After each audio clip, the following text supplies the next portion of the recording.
আগ- আগে বুদ্ধদা আপনার শঙ্করধ্বনি করেন, টাইম হয়ে গেছে।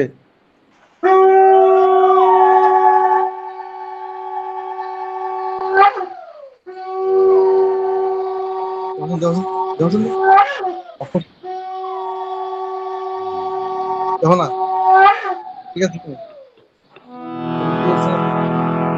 राधा स्वामी नाम जुगावे सहितरे कल कलुष सब नाश सुख पावे सब दुख हरे ऐसा नाम पार कोई भेद न जानाई जो जाने सुपार बहुरन जग में जन्मय राधा स्वामी गाय करो जन्म सफल कर ले ए नाम निज नाम है मन अपने धर ले बैठक स्वामी अद्भुति राधा निरुक निहार और न कोई लग सके शोभाय गमय पार गुप्त रूप जहाँ धरिया राधा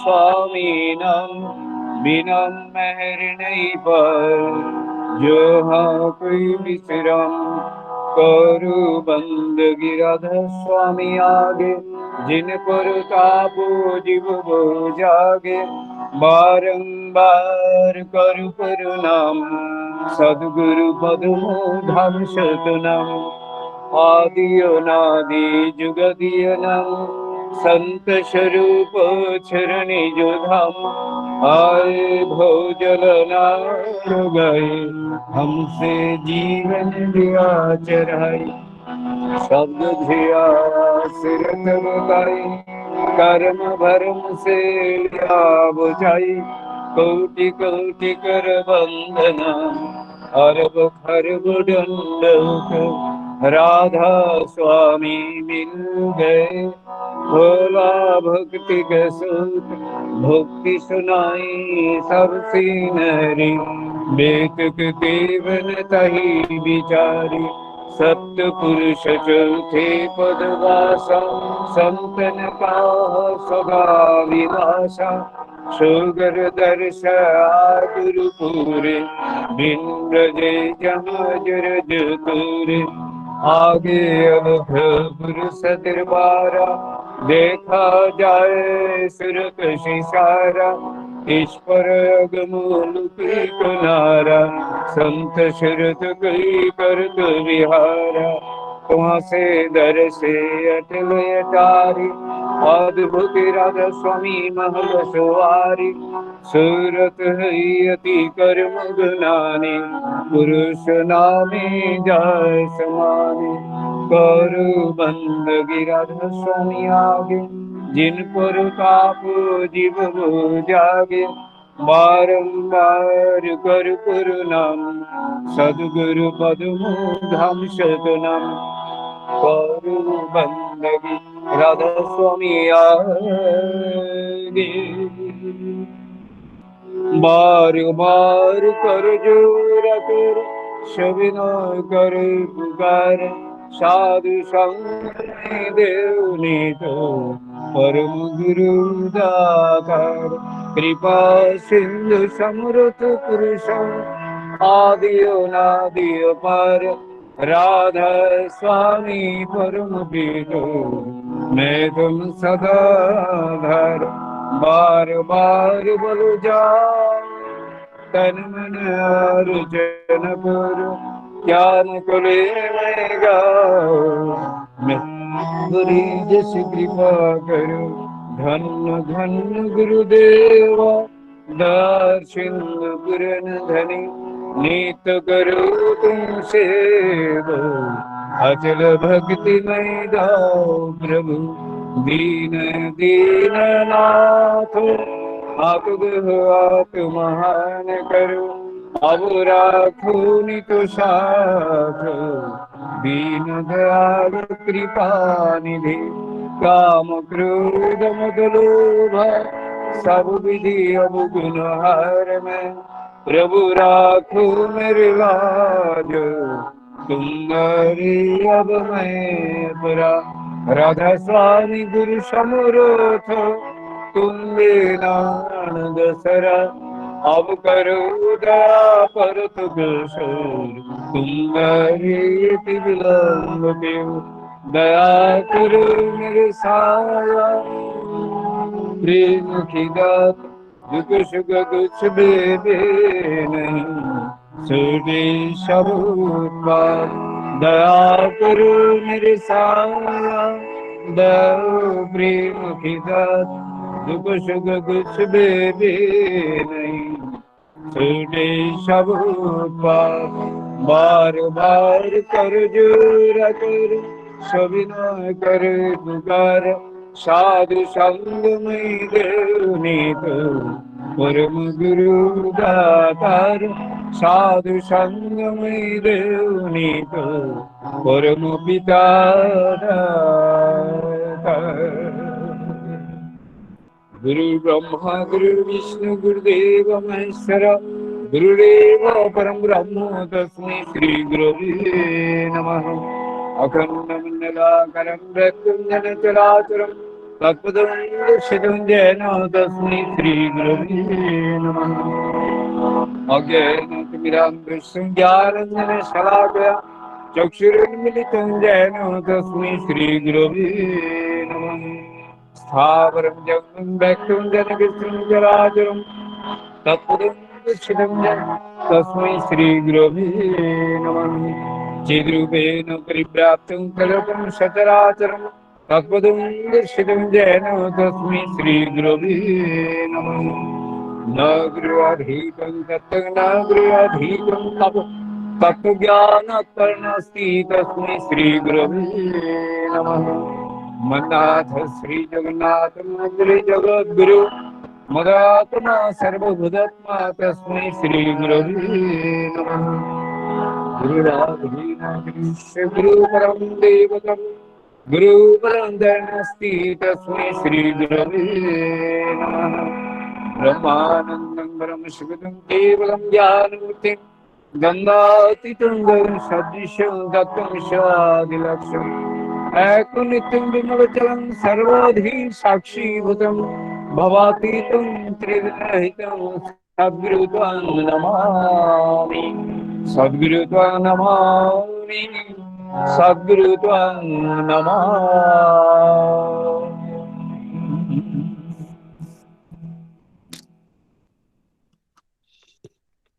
जय गुरु, जय गुरु। জয় গুরু। এখন সমগ্র বিশ্ববাসীর মঙ্গল কামনায় এবং আজকে যিনি সৎসঙ্গ দাতা ওনার এবং ওনার সপরিপার্শ্বিক সপরিবার সবার মঙ্গল কামনা করে আমরা আমাদের প্রিয় পরমের চরণে এখন 2 মিনিট নাম করব। নামের সময় হলো।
জয়গুরু। এখন আজকের এই মহতী সৎসঙ্গে পরম প্রেমময় শ্রী শ্রী ঠাকুর অনুকূলচন্দ্রের শ্রী হস্তলিখিত সত্যানুসরণ গ্রন্থ পাঠ করবেন তেলেমুরা সৎসঙ্গ বিহারের অন্তর্গত 21 নম্বর উপযোজনা কেন্দ্রের ইষ্টপ্রাণ শ্রদ্ধেয় বুদ্ধ দেবরায় দাদা, ওনাকে আমি অনুরোধ করছি সত্যানুসরণ পাঠ করার জন্য। শ্রী শ্রী ঠাকুরের শ্রীহস্ত রচিত সত্যানুসরণ গ্রন্থ থেকে কিছু অংশ পাঠ করছি। তুমি অন্যের নিকট যেমন পেতে ইচ্ছা করো, অপরকেও তেমনি দিতে চেষ্টা করো। এমনতর বুঝে চলতে পারলেই যথেষ্ট। আপনি সবাই তোমাকে পছন্দ করবে, ভালোবাসবে। নিজে ঠিক থেকে সবাইকে সৎভাবে খুশি করতে চেষ্টা করো। দেখবে সবাই তোমাকে খুশি করতে চেষ্টা করছে। সাবধান, নিজত্ব হারিয়ে কাউকে খুশি করতে যেও না, তাহলে তোমার দুর্গতির সীমা থাকবে না। স্বস্তি।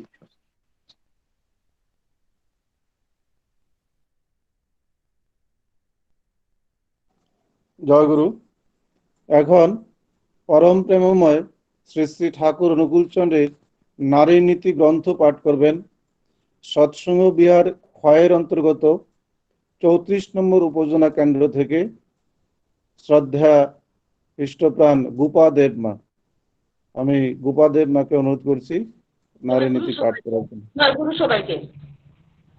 জয়গুরু। পরম প্রেমময় শ্রী শ্রী ঠাকুরের নারী নীতি গ্রন্থ হইতে একটি বাণী পাঠ করছি। বিষয় বিবাহে অনুলোম ও প্রতিলোম। অনুলোম যেমন উন্নত প্রসব করে, প্রতিলোম তেমনি অবনতিতে বৃদ্ধি করে। তাই প্রতিলোম বিবাহ এমনতর পাপ, যাহা নিজের বংশকে ধ্বংসে অবসান তো করেই, তাছাড়া পারিপার্শ্বিক বা সমাজকেও ঘাড় ধরিয়া বিধ্বস্তির দিকে চালিত করে। অসতী স্ত্রী নিষ্কৃতি বরং সম্ভব, কিন্তু প্রতিলোমজ হীনত্বের অপলাপ অত্যন্তই দুষ্কর। বাণী সংখ্যা 80। স্বস্তি স্বস্তি স্বস্তি। জয়গুরু। জয়গুরু। পরম পূজ্যপদ শ্রী শ্রী বাবাজার আশীর্বাদে ত্রিপুরা সৎসঙ্গী বৃদ্ধের উদ্যোগে খোয়াই জেলার সৎসঙ্গী বৃন্দের ব্যবস্থাপনায় এই অনলাইন প্রভাতী সৎসঙ্গে শ্রদ্ধেয় পুরোহিত এবং এই অনলাইন সৎসঙ্গে যুক্ত শ্রদ্ধেয় দাদা ও মায়েদের সকলকে আমি আন্তরিক জয়গুরু এবং প্রণাম জানাচ্ছি। আজকে পুরোহিতের নির্দেশক্রমে আমি সঞ্চালনায় শ্রী দেবব্রত পাল এসপিআর সৎসঙ্গ বিহার খোয়াই, আমরা পুরোহিতের নির্দেশক্রমে এখন আমরা এই সৎসঙ্গকে এগিয়ে নিয়ে যাব। এখন আমরা সঙ্গীত পর্বে ঢুকবো। আর আজকে এই মহতী সৎসঙ্গে প্রথমেই সঙ্গীত পরিবেশন করবেন সৎসঙ্গ বিহার খোয়াইয়ের অন্তর্গত 38 নম্বর উপযোজনা কেন্দ্র থেকে ইষ্টপ্রাণ গৌতম দাস। আমি গৌতম দাসকে অনুরোধ করছি সঙ্গীত পরিবেশন করার জন্য। জয়গুরু। জয়গুরু। আমি আচার্যদেব রচিত একটি গান করার চেষ্টা করছি। তোমার লাগি জেগে ওঠে আমার পরাণে, আমার পরাণে। তোমার লাগি জেগে ওঠে আমার পরাণে, আমার পরাণে। সুরগুলি সব ছড়িয়ে গেল, সুরগুলি সব ছড়িয়ে গেল, সকল ভুবনে তোমার লাগি জেগে ওঠে আমার পরাণে, আমার পরাণে।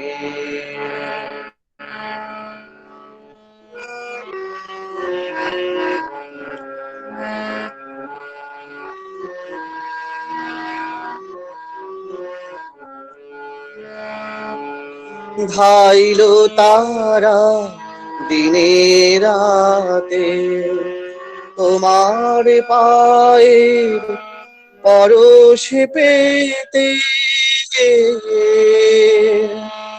ধাইলো তারা দিনে রাতে তোমার পায়ের পরশ পেতে এমনি করে নিত্য পূজা করি তোমার গানে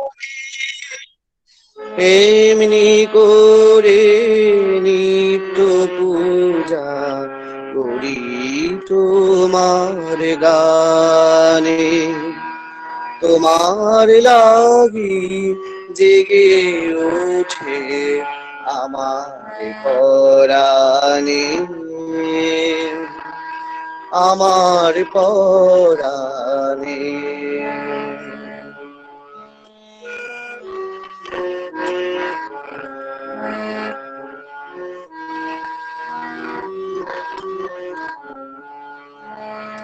সারা জীবন চলে মন আমার সুরের খেলা তোমার পরশ জাগি তাদের রাখে সকল বেলা সারা জীবন চলে মন আমার সুরের খেলা তোমার পরশ জাগি তাদের রাখে সকল বেলা বাসনা মোর এমনি করে নিত্য তোমার চরণ ধরে বাসনা মোর এমনি করে নিত্য তোমার চরণ ধরে পার হব ভব সাগর দয়াল তোমার শরণে পার হব গো ভব সাগর দয়াল তোমার শরণে তোমার লাগি জেগে ওঠে আমার পরাণে আমার পরাণে সুরগুলি সব ছড়িয়ে গেল সুরগুলি সব ছড়িয়ে গেল সকল ভুবনে ওগো তোমার লাগি জেগে ওঠে আমার পরাণে আমার পরাণে আমার পরাণে আমার পরাণে জয় গুরু জয় গুরু জয় গুরু। অপূর্ব অপূর্ব একখানা আচার্যদেব রচিত সঙ্গীত আমরা শুনলাম আমাদের ইষ্টপ্রাণ গৌতম দাস ভাইয়ের কাছ থেকে। সত্যি এই সকাল সকাল ওর গান শুনে আমাদের মন ভরে গেল। আমি পরম পিতার চরণে প্রার্থনা জানাবো ও যেন ঠাকুরের মানুষ হয়ে ওঠে এবং এইভাবে সঙ্গীত পরিবেশন করে সবাইকে আনন্দ দিতে পারে। জয় গুরু। এখন আজকের এই মহতী সৎসঙ্গের দ্বিতীয় সঙ্গীত পরিবেশন করবে কল্যাণপুর সৎসঙ্গ কেন্দ্রের অন্তর্গত 3 নম্বর উপজেলা কেন্দ্র থেকে রেশমি দাসমা। আমি রেশমি দাসমাকে অনুরোধ করছি সঙ্গীত পরিবেশন করার জন্য। জয় গুরু। এই অনলাইন জয় গুরু। আজকে আমি একটি রাঙামার গাওয়া একটি গান গাওয়ার চেষ্টা করব। জানি না, অনেক ভুল ত্রুটি হতে পারে, মার্জনা করবেন।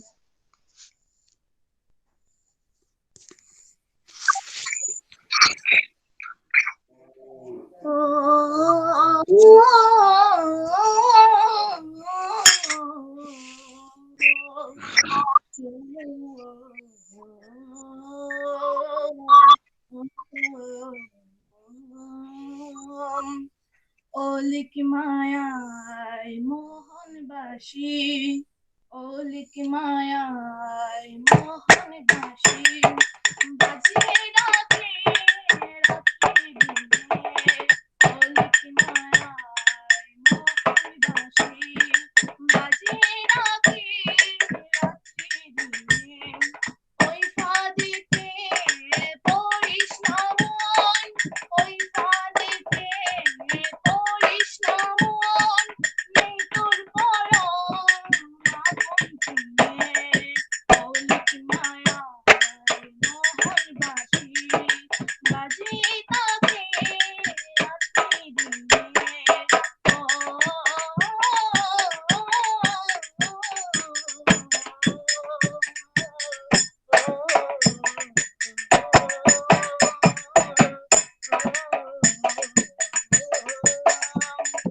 ভবের বাঁধন ছিন্ন করে যিনি সবাই রাখেন ধরে। ভবের বাঁধন ছিন্ন করে যিনি সবাই রাখেন ধরে। উন্নয়নের পথে পথে, উন্নয়নের পথে পথে, জীবন অচল তাকে দিলে। অলিক মায়ায় মোহনবাসী, বাজিয়ে ডাকে রাত্রি দিনে।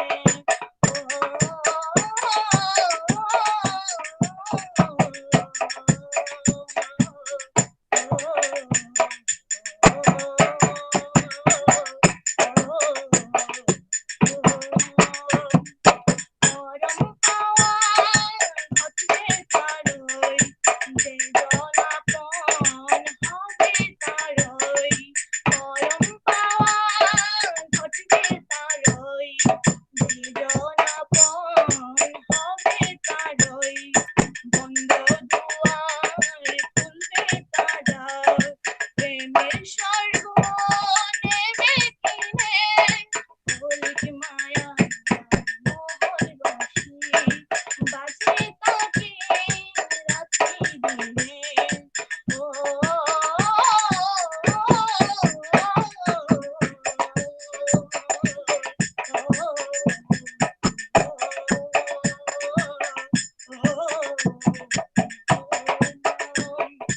নিত্য সবার হিয়ার মাঝে, সকল সময় সর্ব কাজে।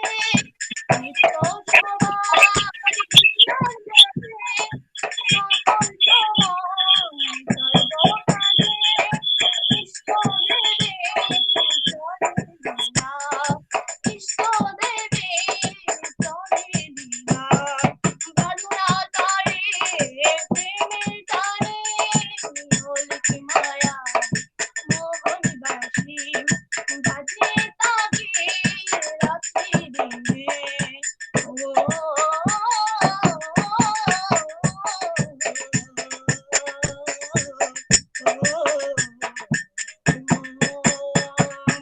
অলিক মায়ায় মোহনবাসী, বাজিয়ে ডাকে রাত্রি দিনে।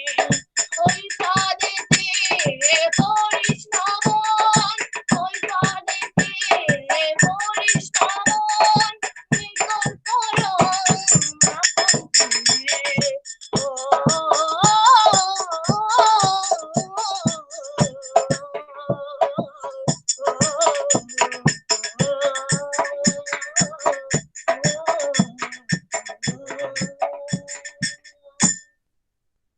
জয় হিন্দ।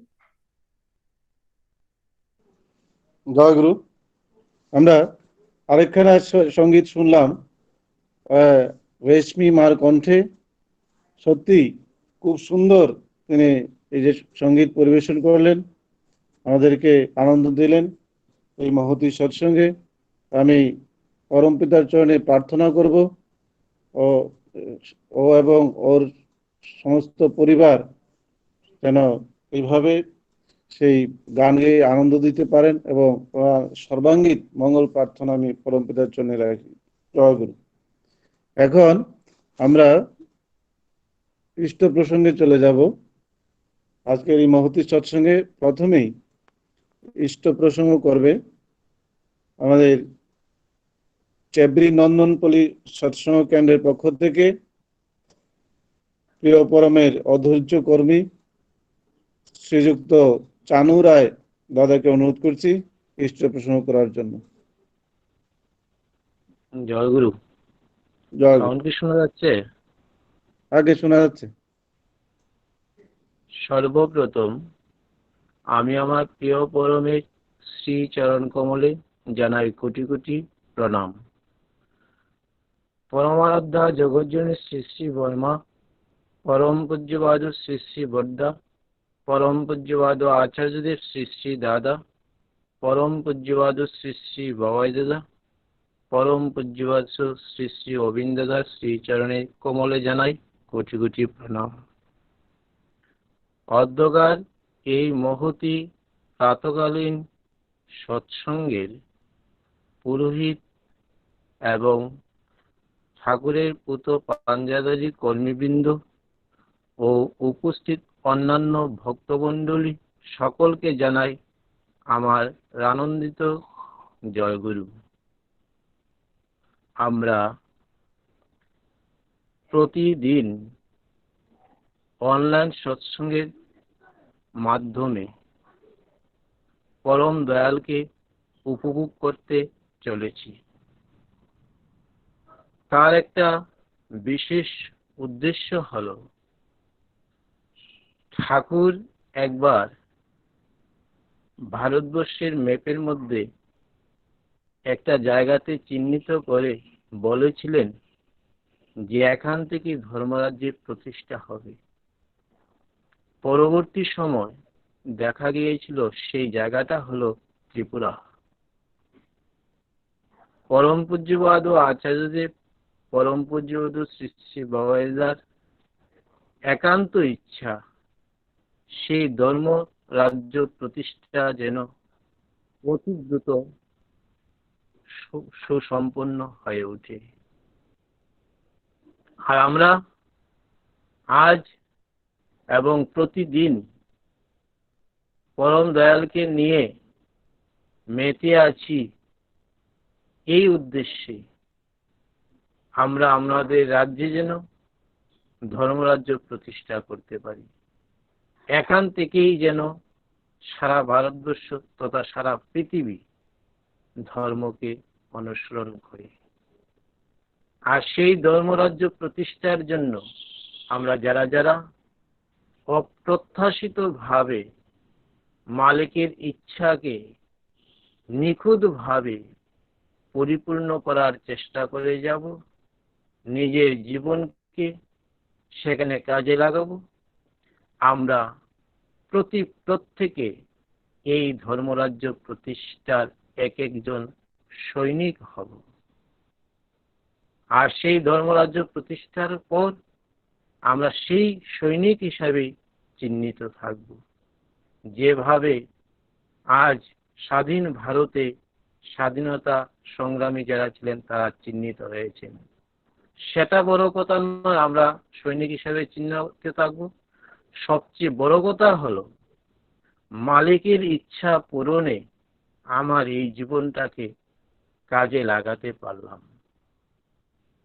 তাই আমি প্রত্যেককে অনুরোধ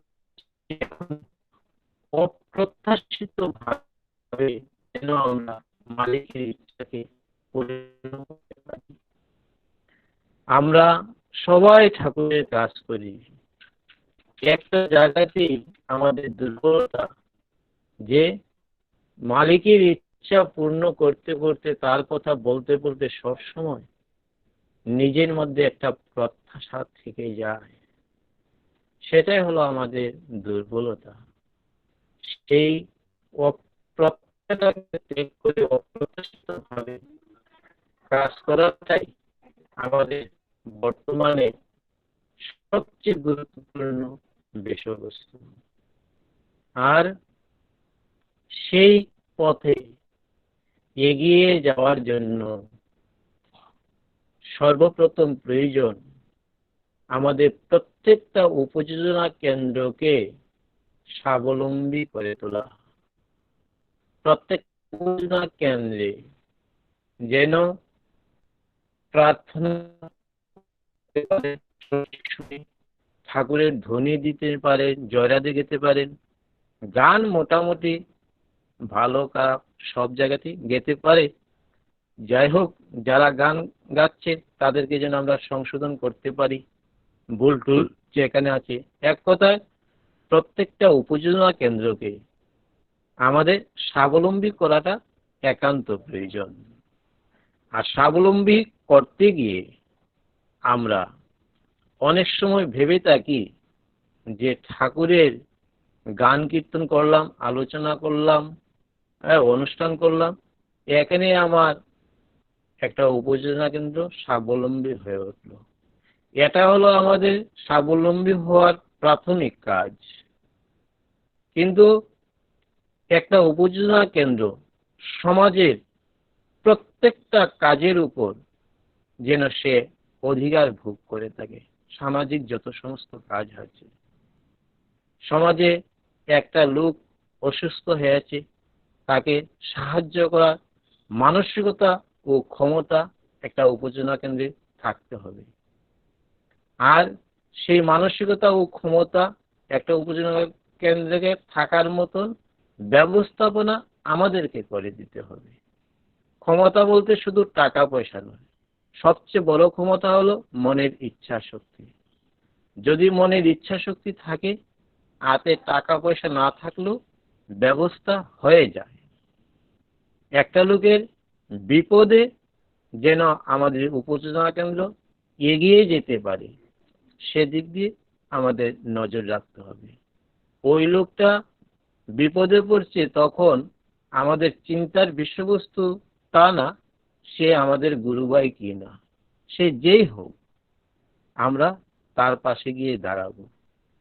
তাহলে আমার মনে হয় একটা উপযোজনা কেন্দ্র স্বাবলম্বী আদর্শ উপযোজনা কেন্দ্র হবে।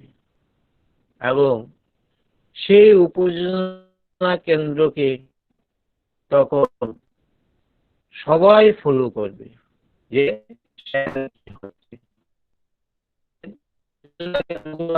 প্রতিষ্ঠিত হয়েছে, এখন সেগুলাকে আমাদেরকে কাজ করানো বিশাল দায়িত্ব। আর সেই উপযোজনা কেন্দ্রগুলাকে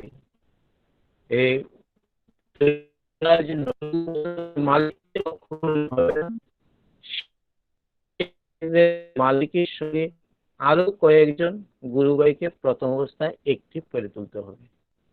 তার করে ওই উপযোজনা কেন্দ্রের সমস্ত গুরুভাই একটিভ হয়ে উঠবে। আর সেই উপযোজনাগুলোকে তৈরি করার জন্য যারা যারা আমরা কেন্দ্র সৎসঙ্গ বিহার কে কেন্দ্র করে আছি, যারা প্রথম ভাগে কাজ করে চলছি, আমরা আমাদের মধ্যে ভাগ করে নিতে হবে যে আমরা এই 3-4 জনে মিলে এই কটা উপযোজনা কেন্দ্রকে লক্ষ্য করব।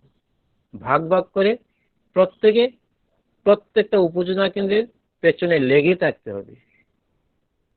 যদি কোনো সৎসঙ্গ বিহার বা কেন্দ্রে 30টা উপযোজনা কেন্দ্র থাকে, কমপক্ষে 30 জন লোক তৈরি হতে হবে, যে আমরা 30 জন লোক 30টা উপযোজনা কেন্দ্রের পেছনে সবসময় লেগে থাকব। আর সেই 30 জনকে পরিচালনা করার জন্য আবার একজন শক্ত হয়ে খুঁটি ধরে দাঁড়িয়ে থাকতে হবে। তাহলে হয়তো আমার মনে হয়, আমার যে অভিজ্ঞতা, মনে হয় প্রত্যেকটা উপযোজনা কেন্দ্র স্বাবলম্বী হয়ে উঠবে। আর প্রত্যেকটা উপজেলা কেন্দ্র যদি স্বাবলম্বী হয়ে উঠে, সৎসঙ্গ বিহার কেন্দ্র পরিচালনার জন্য যারা পরিচালনা করেন তাদের কোনো মাথা ব্যথাই থাকবে না। সেই উপজেলা কেন্দ্রের মালিকরাই সমস্ত গুরু ভাইয়ের সাহায্যে সৎসঙ্গ বিহার বা কেন্দ্রকে পরিচালনা করবেন এবং দিন দিন উন্নতির পথে এগিয়ে যাবেন। সময় খুব কম, আমি বেশি সময় নিচ্ছি না, কিন্তু ঠাকুরের কথা বলতে গেলে নিজের জীবনের কিছু কথা বলতে হয়, তাই এখানে আমার বাড়ির দুটা কথা বলছি। আমরা অনেক সময় ভাবি যে বাবাজা বলেছেন ঠাকুরের আসন তৈরি করা, যদি কেউ না পারেন একেবারে একটা কার্টন দিয়ে হলে ছোট্ট করে হলো যে কোনো ভাবে যেন ঠাকুরের আসন তৈরি করে, বাবাজা বলেছেন। আবার পাশাপাশি কেউ কেউ ভাবে ঠাকুর কি এত ছোট্ট একটা কার্টুনের ভিতরে থাকবে, প্রতিষ্ঠিত হবে? সে একটা ঘটনা গত পরশু দিনের শুক্রবারের একটা ঘটনা আমার বাড়িতে বলছি। আমার বাড়িতে ঠাকুরের আসন খুবই সাধারণ, একটা চৌকির মতো, আর চৌকির চারদিকে একটা মশারি স্ট্যান্ড যেমন দেওয়া হয় ওই রকম। ঠাকুরের আসনের স্ট্যান্ড তো আমাদের খাটের যেমন স্ট্যান্ড দেওয়া হয় ওই রকম স্ট্যান্ডও না, আরো হালকা, খাটের স্ট্যান্ডের থেকেও হয়তো অর্ধেক বা 3/1 ভাগ। খুবই দুর্বল স্ট্যান্ড। সেই স্ট্যান্ডে যদি সাধারণ কিছু খুব লায় আমরা রাখি, স্ট্যান্ডটা ভেঙে যাবে। কিন্তু শুক্রবারের যে ঘটনাটা, আমার ঠাকুর ঘরের উপরে কিভাবে উলু পোকা উঠেছে বলতে পারি না, সেই উলু পোকা ঠাকুরের এই ঘরের সিলিং এর ধন্না খেয়ে ফেলেছে। আর সেই সিলিং এর উপর খুব ভারী জিনিস ছিল। সেই ভারী জিনিসগুলো ঠাকুরের আসনের উপর যদি ধরে লায় লায় রাখি তাহলেও থাকবে না, কিন্তু সিলিং এর উপর থেকে এত ভারী জিনিস ঠাকুরের সিংহাসনে পড়লো, কিছুই হলো না। সেই স্ট্যান্ড এখনো ভালো আছে, কিছুই হলো না। মানে ভাবার অতীত। এগুলা যদি বিজ্ঞান চিন্তা, ধর্ম চিন্তা, মানে কোনো চিন্তায় কাছে আসে না যে সেই সাধারণ শোলার মতন একটা স্ট্যান্ড অনেক ভারী জিনিস সিলিং এর উপর ছিল, সেগুলো ঠাকুরের আসনের উপর করেছে, কিছুই হলো না। স্ট্যান্ড এত দিনগুলাকে ধরে রেখেছে।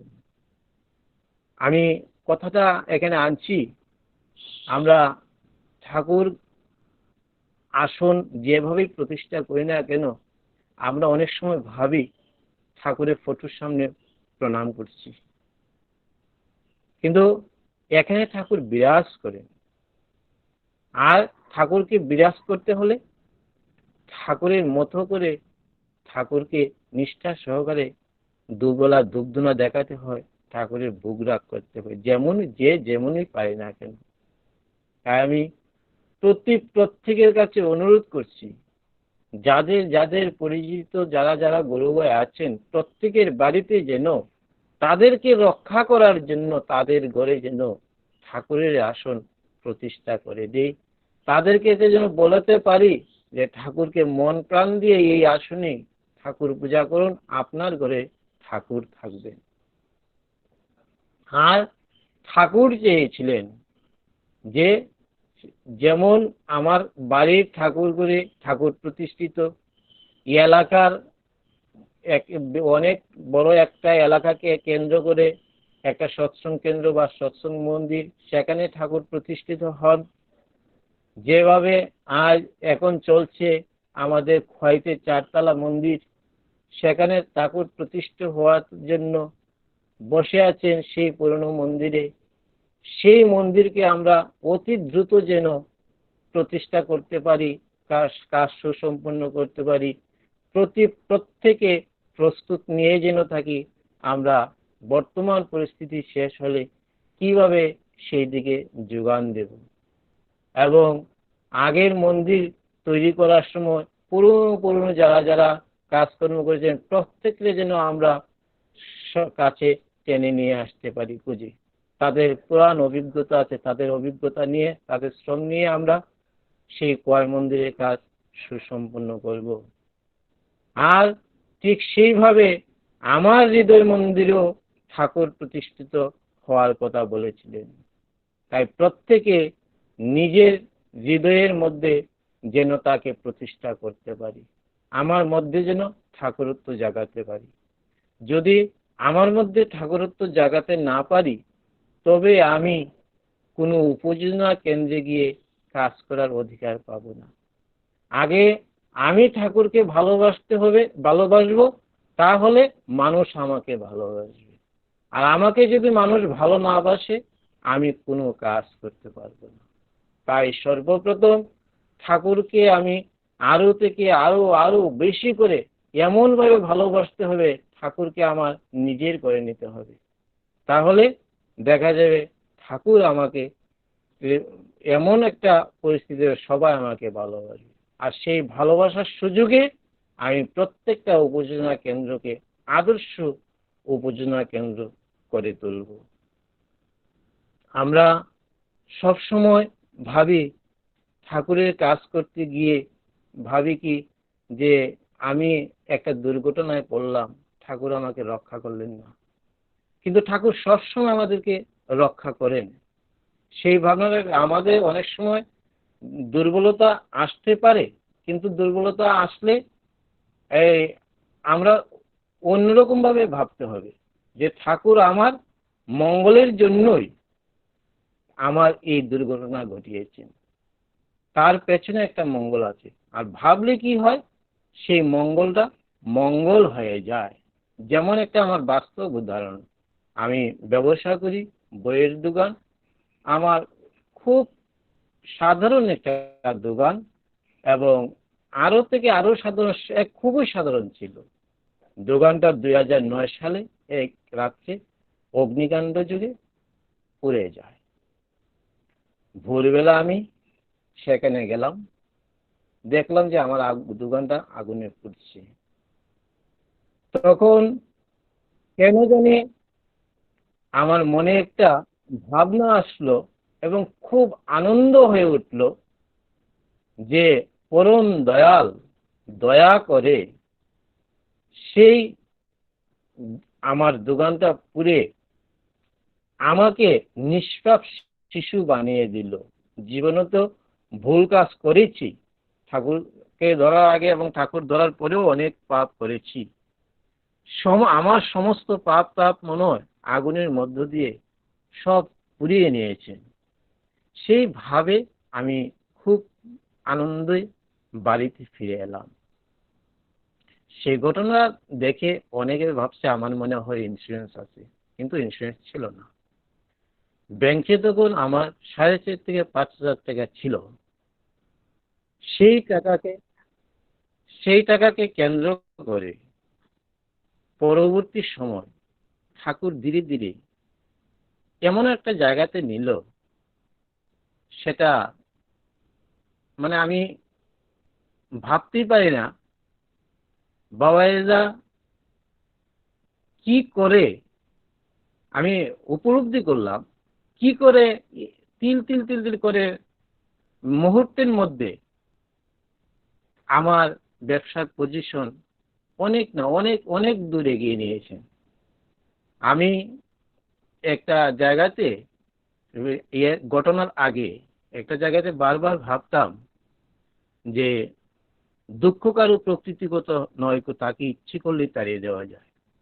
এই জায়গাটাকে ভেবে আমি সর্বক্ষণ আমি আমার জীবনে দুঃখ কি জিনিস বুক করিনি, এবং সেই বাণীটার উপর নির্ভর করে আমি অনেক সময় অহংকার করতাম ঠাকুরকে নিয়েও,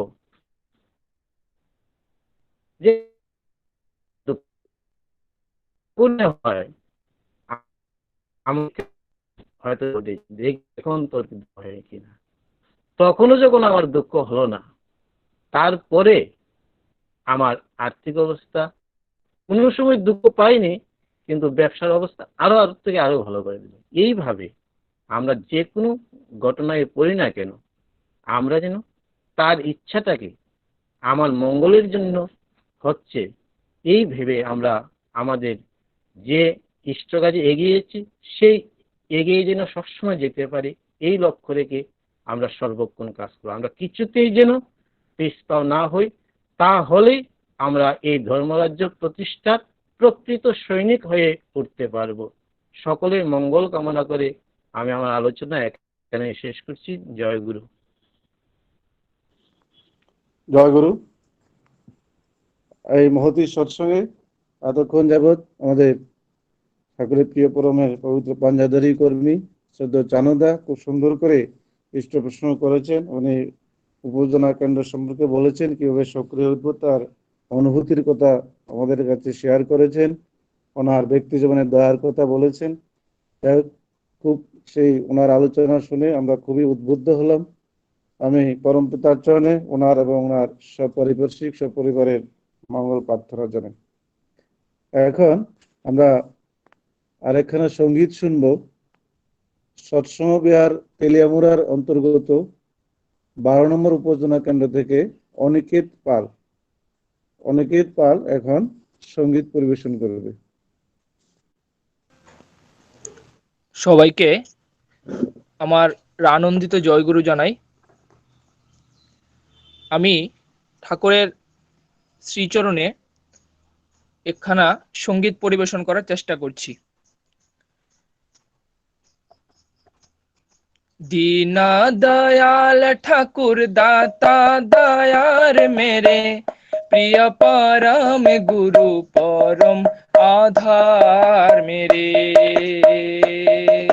दीना दयाल ठाकुर दाता दयार मेरे, प्रिय परम गुरु परम आधार मेरे। मालिक शरण में तेरे तारन पीरन भी आए, मालिक शरण में तेरे तारन पीरन भी आए। जीवन पथ पर केवल सेवा के मुझको बनाए।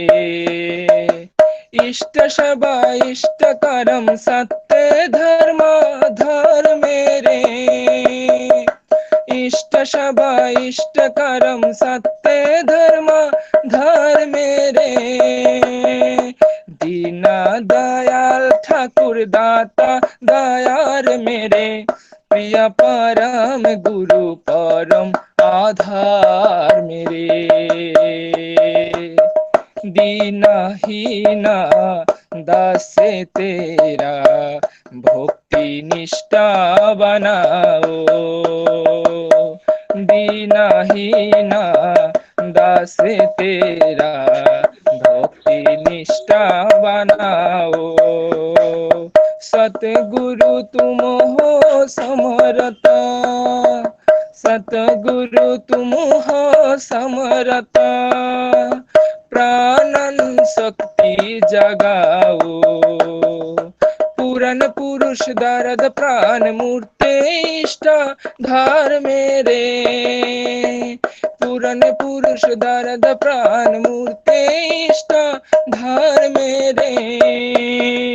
दीना दयाल ठाकुर दाता दयार मेरे, प्रिय परम गुरु परम आधार मेरे। पुरुषोत्तम जीवन नाथ परम प्रेमी शुभ बरसे। पुरुषोत्तम जीवन नाथ परम प्रेमी शुभ बरसे। शासन है विधि विधान, शासन है विधि विधान। परम दयाल समदर्शी, ईश्वर प्रतीक गुरु प्रीति मुखर प्राणाधार। ईश्वर সেবার প্রতীক গুরু প্রীতি মুখার প্রাণাধার। দীনা দয়াল ঠাকুর দাতা দয়ার মেরে, প্রিয় পরম গুরু পরম আধার মেরে। দীনা দয়াল ঠাকুর দাতা দয়ার মেরে, প্রিয় পরম গুরু পরম আধার মেরে। প্রিয় পরম গুরু পরম আধার মেরে। প্রিয় পরম গুরু পরম আধার মেরে। জয় গুরু। জয় গুরু। আবারও আমরা খুবই সুন্দর একখানা সঙ্গীত শুনলাম আমার ইষ্টপ্রাণ অনিকেত পাল ভাইয়ের কাছ থেকে। আমি ওর এবং ওর সপারিপার্শ্বিক সপরিবারের সর্বাঙ্গীন মঙ্গল প্রার্থনা আমি পরম দয়ালের চরণে রাখি। ওর জন্য আরো এইভাবে সুন্দরভাবে গান গেয়ে আনন্দ দিতে পারে। জয় গুরু। আমাদের সঙ্গীত পর্ব এখানেই শেষ। আমরা এখন আবার ইষ্ট প্রসঙ্গে চলে যাব। আজকে আমাদের এই মহতী সৎসঙ্গের বিশেষ আকর্ষণ, এখন ইষ্ট প্রসঙ্গ করবেন সুদূর কলকাতা থেকে শ্রীযুক্ত ডক্টর স্বরূপ Chakraborty SPR, associate professor surgery, Kolkata national medical college. আমি শ্রদ্ধেয় ডক্টর স্বরূপ চক্রবর্তী দাদাকে অনুরোধ করছি ইষ্ট প্রসঙ্গে অংশগ্রহণ করার জন্য। জয় গুরু দাদা। জয় গুরু দাদা। জয় গুরু। আজকের এই পবিত্র পহেলা কার্তিকের সৎসঙ্গে জীবন বৃদ্ধির প্রতি প্রত্যেক সাথীয়া যারা এখানে সমবেত হয়েছেন, প্রত্যেকের উদ্দেশ্যে রাখলাম আমি আমার বিনম্র পবিত্র আনন্দিত জয়গুরু।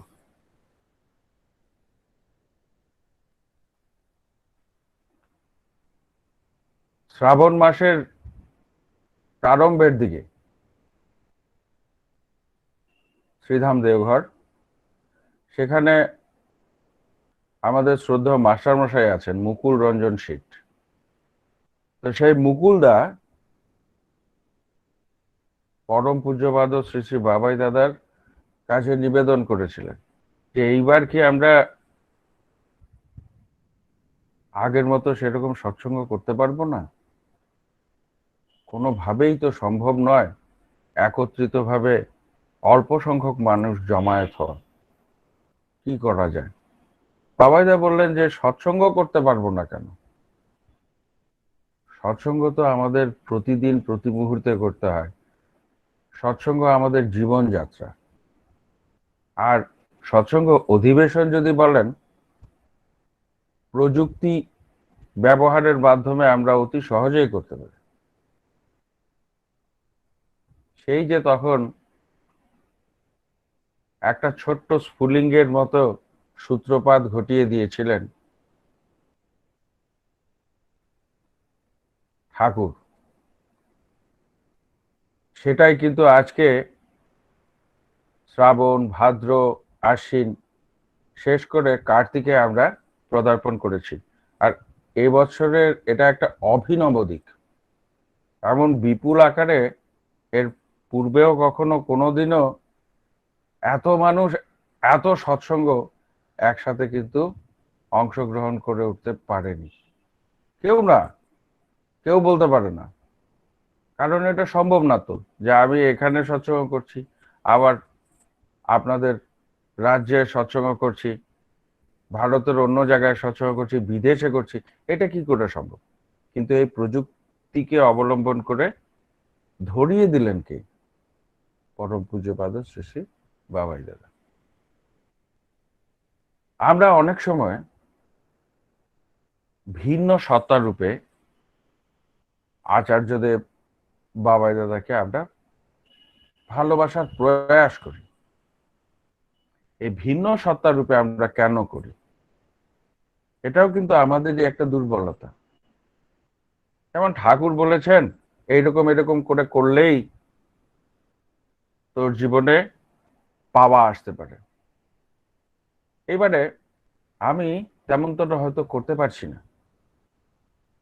আমার কাছে জীবন্ত রূপে বাবাইদা আছেন, তা আমি কোনো একটা উপায়ে ওনার নিকট হয়ে তখন আমরা মনে মনে ভেবে ফেলি, আমরা বলাটা ঠিক না, আমি বলাটা ভালো, আমি হয়তো মনে মনে ভেবে ফেললাম যে না, ঠাকুর বলেছেন ঠিক আছে, কিন্তু বাবাইদা আমাকে খুব ভালোবাসেন, বাবাইদা নিশ্চয়ই আমাকে এখানে প্রশ্রয় দেবেন। তা কি হয়? ভিন্ন সত্তা তো নন, সত্তাখানা তো একই, সেই ঠাকুরের লীলা। এই যে মেঘালয়ার রাজধানী শিলংয়ে বসে একবার যুবক বৃন্দদের কাছে, তখন অনেক কম বয়স দাদার, বাবাইদার, সেখানটায় তিনি বলছিলেন কয়েকটা কথা।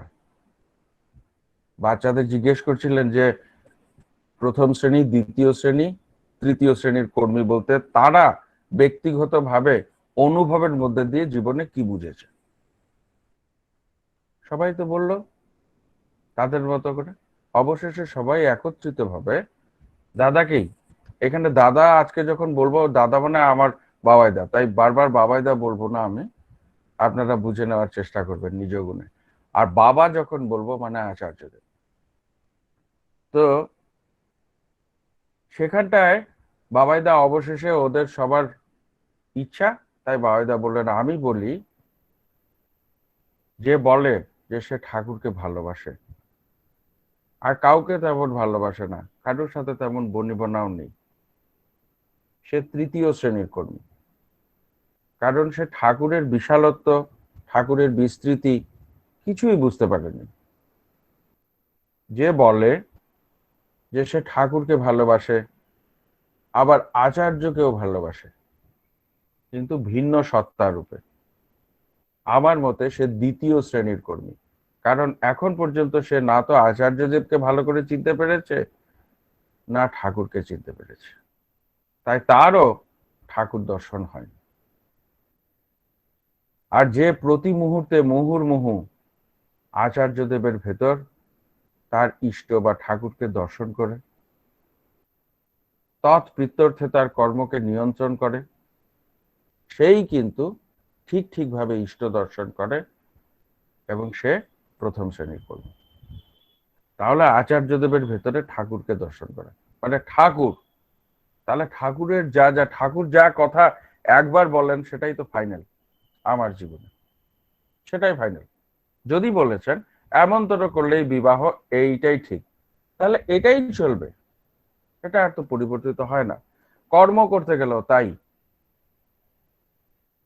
অবিন দাদার জীবনের একটা ঘটনা আমি বলছি আপনাদের সামনে।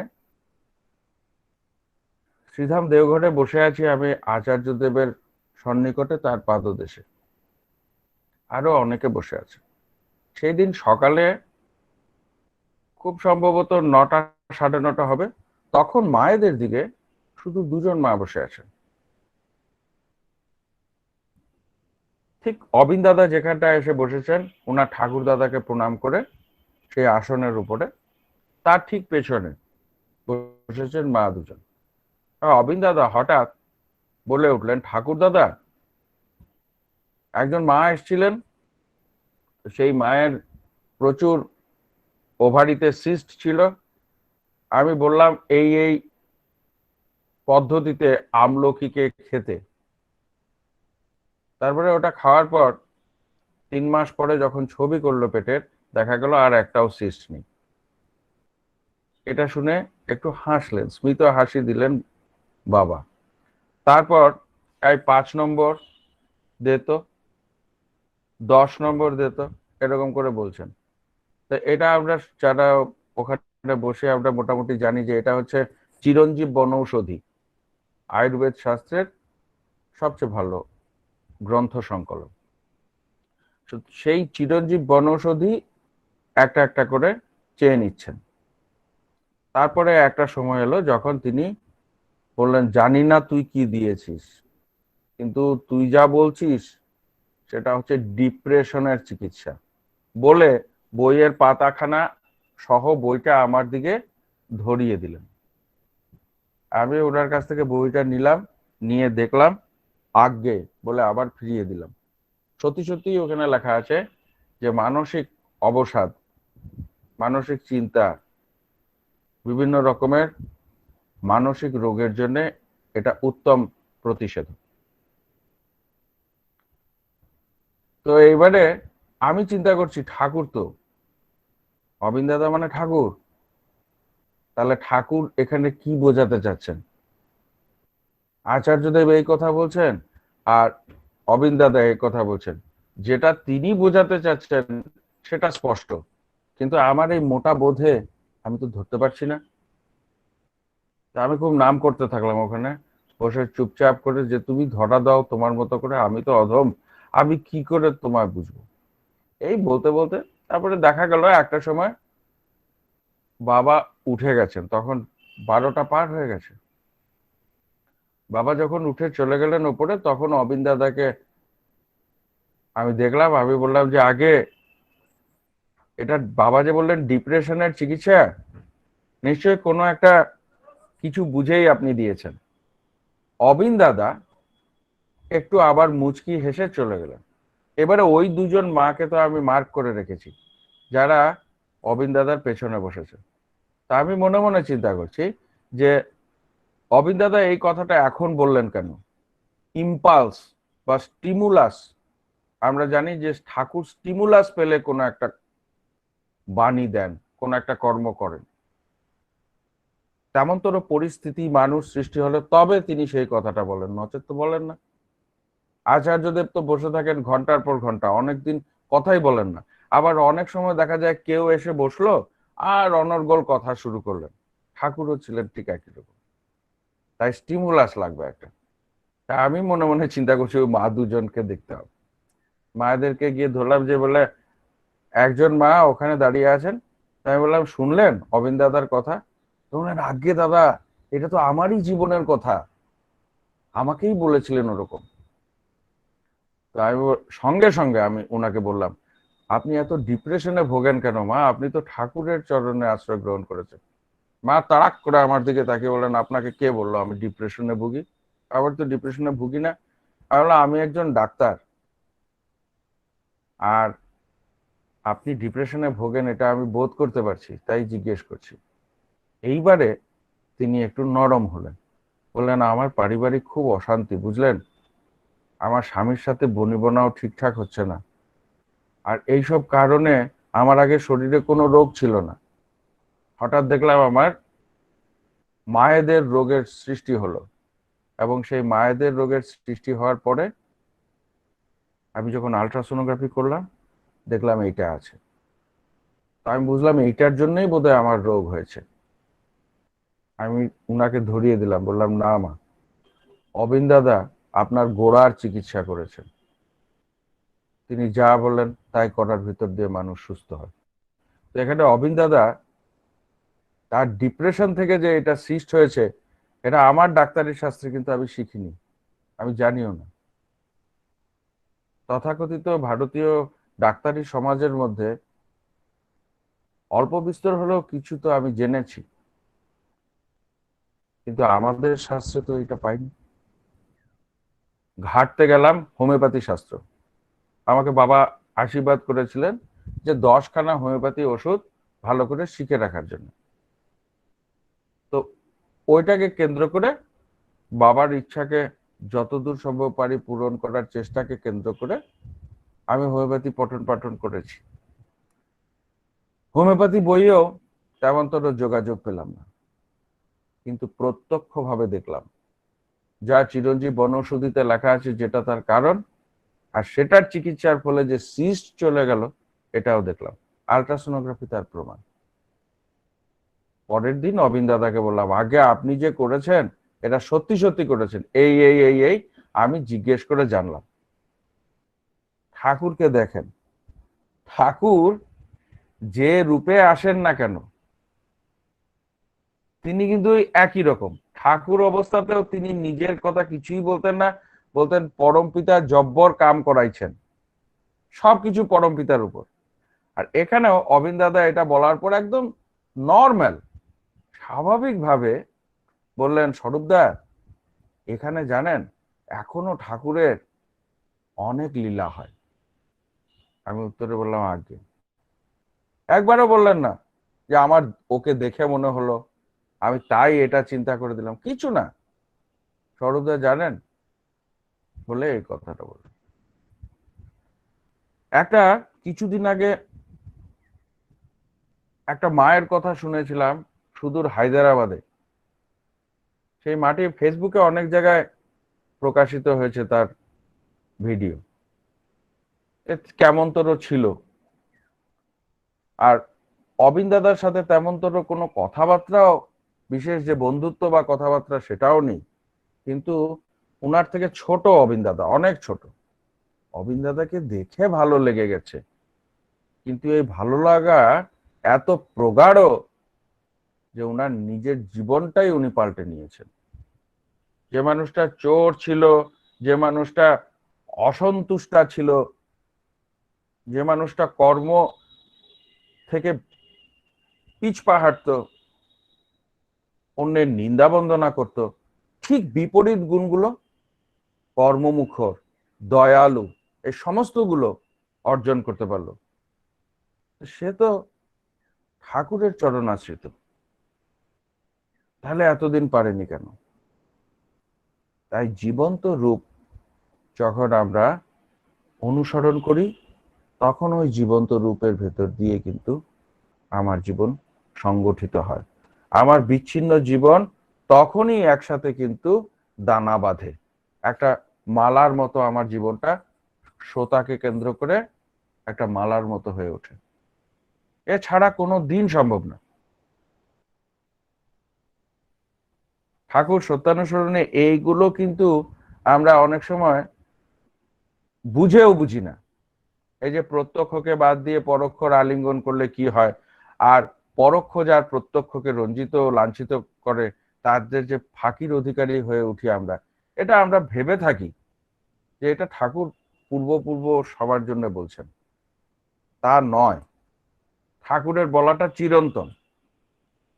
এইভাবে আচার্যকে বাদ দিয়ে আমি যখন ঠাকুর সম্পর্কে জানার চেষ্টা করছি, জ্ঞান গবেষণ করছি, কিন্তু আমার তো বোধই জাগেনি। আমি ঠাকুরকে তখন বইয়ের মধ্যে পঠন পাঠন করার চেষ্টা করছি। কি বুঝবো? বুঝবোটা কি? আমি তো কিছু বুঝে উঠতে পারবো না। ঠাকুর না বোঝালে, ঠাকুরকে বোঝে তেমন তো কারুর কোনো সাধ্য নেই, ইম্পসিবল। আমি একটা জায়গায় স্পেসিফিক্যালি আমি পড়ছিলাম, তো পড়তে গিয়ে একটা জায়গায় দেখেছি যে ঠাকুর একবার বলছেন, সেটা 1965 সালে, ঠাকুর একটা ছড়া দিচ্ছেন। তো ছড়ার মধ্যে বলছেন, ভক্তি তোর শক্তি আনে, বোধ আনে তোর জয়, ভক্তি ও বোধ ছাড়িস নাকো, হবেই নাকো ক্ষয়। হাউজার মান্দা বসেছিলেন ওখানে। হাউজার মান্দাকে স্বভাবতই উনি ইংলিশ খুব ভালো জানেন। ঠাকুর বললেন, এটার যদি হাউজার ম্যান, তুমি এটার যদি তর্জমা করে ইংলিশ করতে পারো, একটু চেষ্টা করো। হাউজার মান্দা বেশ কিছুটা চেষ্টা করে হাউজার মান্দা বললেন, devotion develops power, feeling fertilizes success, dissolve not that feeling and devotion, decay won't spread its position. ঠাকুর চুপ থাকে। তাহলে এটার মধ্যে ওপরে যে ঠাকুর ভক্তি তোর শক্তি আনে, বোধ আনে তোর জয়, ভক্তি ও বোধ ছাড়িস নাকো, হবেই নাকো ক্ষয়, এই যে কথাটা, এর আক্ষরিক কিন্তু ট্রান্সলেশন ঠিক আছে, একদম হুবহু। ডিভোশন ডেভেলপস পাওয়ার, ভক্তি তোর শক্তি আনে, বোধ আনে তোর জয়, feeling fertilizes success, dissolve not that feeling and devotion, decay won't spread its position. মানে ক্ষয় বিস্তৃতি লাভ করবে না, হবেই না ক্ষয়। ঠাকুর চুপ থেকে কিছুক্ষণ পর নিজে বলেন, আচ্ছা এইটা কেমন হয়? বলে ঠাকুর বলা আরম্ভ করলেন, অ্যাডহিয়ারেন্স ইনভোকস স্ট্রেংথ। আগে ব্যবহার করা শব্দটা ডিভোশন, আর ঠাকুর বলছেন এডহিয়ারেন্স। আমি যতটুকু যুক্ত সেটা থেকে আসে ইনভোকস স্ট্রেংথ, উপরে ব্যবহৃত হচ্ছে পাওয়ার। ভাষাগুলোই আলাদা। ফিলিং ফুলফিলস সাকসেস, সাকসেসকে পরিপূর্ণ করে। Never abandon devout urge and intelligence and be never decayed. ঠাকুরের কথাটা আগেরটা খুব ভালো ইংলিশ, আর ঠাকুরের কথাটা হচ্ছে ঐশ্বরিক বাক্যর মতো। এটাকে পাশ্চাত্য দেশের একজন বিশিষ্ট ইংলিশের হেড অফ দ্য ডিপার্টমেন্ট এসেছিলেন, তো তাকে এরকম ঠাকুরের বইগুলো ঠাকুর বলছেন একটু দেখায় নেবেন কেষ্টদা ভুল ত্রুটিগুলো। তো কেষ্টদা ওনারা সবাই মিলে ঠাকুরের এইগুলো পাংচুয়েশন মার্ক টার্ক ওয়ার্ড টোয়ার্ড গুলো একটু এদিক ওদিক করে ঠাকুরকে আবার দেখাতেন। ঠাকুর বলতেন আমি মুখ্য মানুষ, আর বলতেন আমি যেটা করলাম ওটা লিখে রাখবেন, আর আপনাদের সংস্কারিত গুলোও লিখে রাখবেন, এইটাকে ছাপাবেন। আর কিছু বলতেন না ঠাকুর। পরে ওই ব্যক্তিত্ব যখন এলেন অক্সফোর্ড ইউনিভার্সিটির, তিনি এসে ঠাকুর তো বলেছেন একটু দেখে দিতে, তো উনি করজোড়ে বলেন আগে আগে। এইবারে ওনার কাছে সংস্কারিত বইগুলো আনা হলো, উনি দেখছেন আর বলছেন যে অরিজিনাল স্ক্রিপ্টটা কই। ওরা বলছে অরিজিনাল, এটা তো সংস্কারিত না, আমি অরিজিনালটা চাই। এবার ঠাকুরের বলাটা অরিজিনাল আনা হলো। আমি তো তাই বলছি, এরম করে উনি বললেন। বললেন যে এটার একটা পাংচুয়েশন মার্ক, একটা শব্দ এদিক ওদিক করবেন না। দিস ইজ বিবলিক্যাল ল্যাঙ্গুয়েজ, বাইবেলের ল্যাঙ্গুয়েজ। একমাত্র ঈশ্বর, তিনি ছাড়া এই ভাষা কেউ ব্যবহার করতে পারে না। আপনারা দয়া করে ঠাকুরের বলার উপরে কোনো কলম চালাবেন না।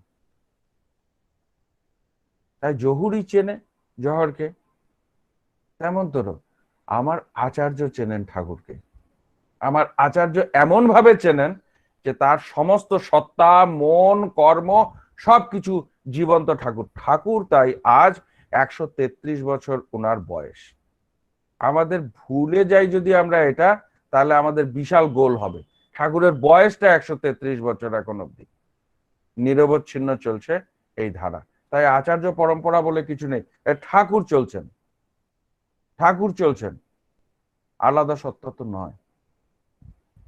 এটা যখন বোধ করি তখন ওই যে হায়দ্রাবাদের মেয়েটার মতো, অবিন্দাদার কর্মের মতো সমস্ত জিনিসের সুর খুঁজে পাই আমরা আমাদের জীবনে। আর আমরাও বোধ করতে পারি যে আমাদের জীবনটাও তিনি জানেন আমি কোথায় কি করেছিলাম, আমার সমস্ত ভুল ত্রুটি দোষ সবকিছু নিয়ে তোমার কর্মের সাথে আমি লিপ্ত থাকবো। ইষ্ট লাগি কর্ম করা, সেই তো হলো পুণ্যে ভরা।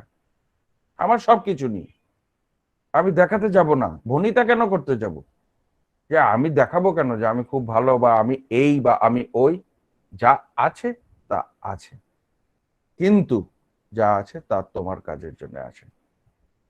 এই যে বা হাতটা দিয়ে কাউকে যদি আমরা বলি যে ভাই ডান হাত দিয়ে তুমি পায়খানার জল শৌচ করো, সে তো হেসে উড়িয়ে দেবে, বলবে দাদা বা হাত দিয়ে করতে হয়।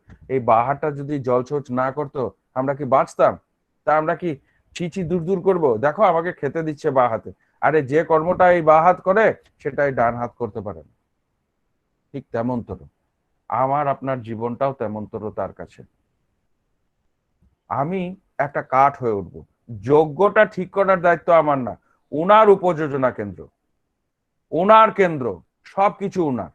আমার কর্তব্য শুধু আমি একটা পরিপুষ্ট কাঠ হয়ে উঠবো। উনি যে যজ্ঞে লাগাবেন, আমাকে যখন টেনে নিয়ে যাবেন তখন যেন উনার ইচ্ছা মতো উনি জ্বালাতে পারেন কাজের জন্য। এইটুকুই আমার কর্ম। আজকের এই মহতী সৎসঙ্গে আপনারা আমাকে এখানে বলার কিছু সুযোগ দিয়েছেন। আপনারা প্রত্যেকে আমায়, আমি যেমন দু চোখ দিয়ে আপনাদের দেখছি, আপনারা সহস্র চোখ দিয়ে আমার জীবনযাত্রাকে দেখেন। আমার শত সহস্র ভুল ত্রুটি আপনারা দেখতে পান, তবু আপনারা আমাকে ভালোবাসেন। এই ভালোবাসার পরশ আজকে পেলাম। সৎসঙ্গের প্রত্যেকটি চানুদার বক্তব্য, সঙ্গীত সবকটা আমি খুব খুশি হয়েছে। আমার মনে হচ্ছে আমার সকালটা ভরপুর হয়ে গেল কার্তিকের প্রথম দিন থেকে। সবাই ভালো থাকবেন, সবার মঙ্গল, নিজের জীবনে ঠাকুর প্রতিষ্ঠা এগুলো হোক। আজকে এই আমি প্রার্থনা জানাই আমার প্রাণের ঠাকুরের কাছে। জয় গুরু। জয়গুরু। আমরা খুবই মন মুগ্ধকর এবং খুবই মূল্যবান ইষ্ট প্রসঙ্গ আমরা এতক্ষণ যাবৎ শুনলাম। সত্যি আমাদের খুবই আমরা উদ্বুদ্ধ হলাম ওনার সেই ইষ্ট প্রসঙ্গ শুনে। আমি ওনার এবং ওনার সপরিবারের সর্বাঙ্গীন মঙ্গল প্রার্থনা আমি পরম পিতার চরণে রাখি। জয় গুরু দাদা। এখন আজকের এই মহতী সৎসঙ্গে সর্বশেষ ইষ্ট প্রসঙ্গ করবেন আজকের এই সৎসঙ্গের শ্রদ্ধেয় পুরোহিত, ঠাকুরের সভাপতি ঋত্বিক, শ্রদ্ধেয় দিব্যেন্দু চৌধুরী মহোদয়। ওনাকে ইষ্ট প্রসঙ্গ করার জন্য অনুরোধ করছি।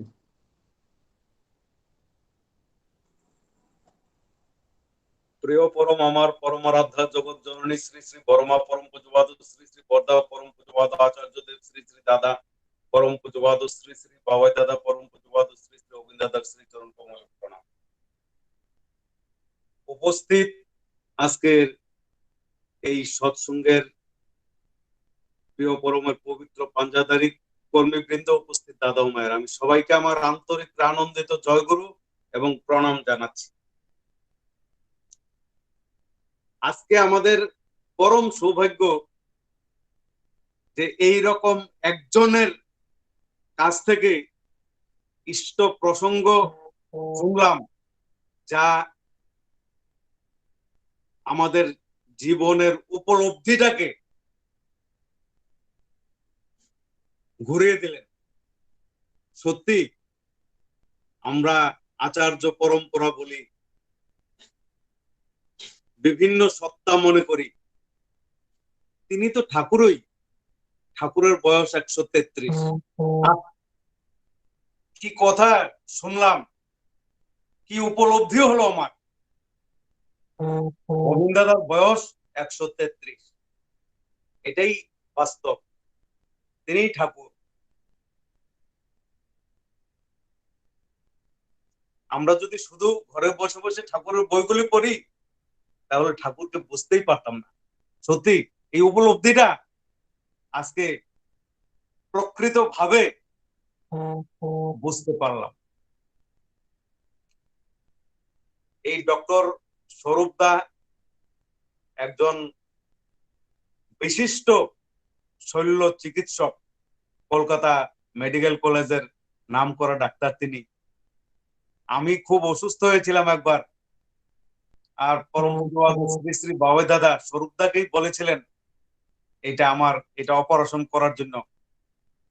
আর মানে 20-25 মিনিটের মধ্যে কিভাবে কি করলেন, কিভাবে কেটে দিলেন, আমি শুধু একটা চিৎকারই দিলাম, বাস। পরদিন বাবাদা জিজ্ঞাসা করলেন, ভালো করে করেছেন তো, নাকি আবার কিছুদিন পরে হবে? বলে না না, একদম ঠিক হয়ে গেছে। সত্যি তিনি বলেছেন। আর এই স্বরূপদা এই আমার অপারেশনটা করলেন, আমি ভালো হয়ে গেছি। আজকে আমি আর বিশেষ কি বলবো,